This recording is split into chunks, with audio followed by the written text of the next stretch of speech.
अधिकारी छो। झिझिया हमारा बनावे दा भैया गाँव के तो अधिकारी छो। मान लिया ना बात हो हमर,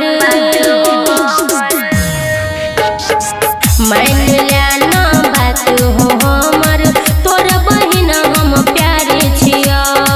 मान लिया ना बात हो हमर, तोर बहिन हम प्यारे छिया। Mithilanchal recording studio Kisanpur.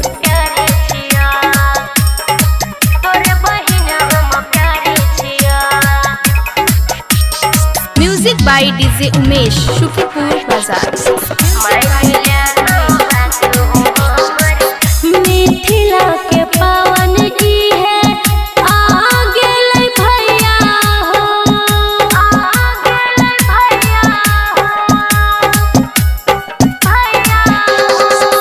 एक राह बचावे न सोचा कोनो भैया हो, एक राह बचावे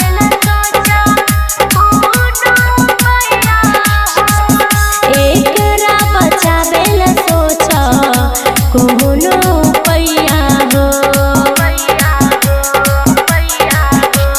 हम सब बहिना मिली को नचबै, मिथिला के हम नारी छियै। हम सब बहिना मिली को नचबै, मिथिला के हम नारी छियै। मान लिया ना बात हो हमर, मान लिया ना बात हो हमर, तोर बहिन हम प्यारे छिया। मान लिया ना बात हो हमर, तोर बहिन हम प्यारे छिया।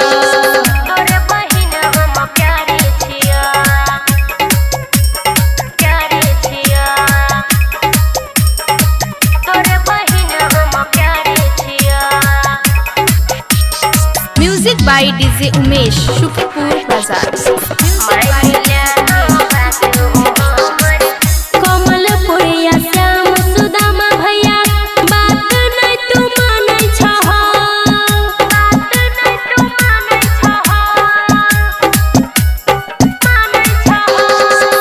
कहै ह सुमन सोना हो, बहिन के कनाबै छह।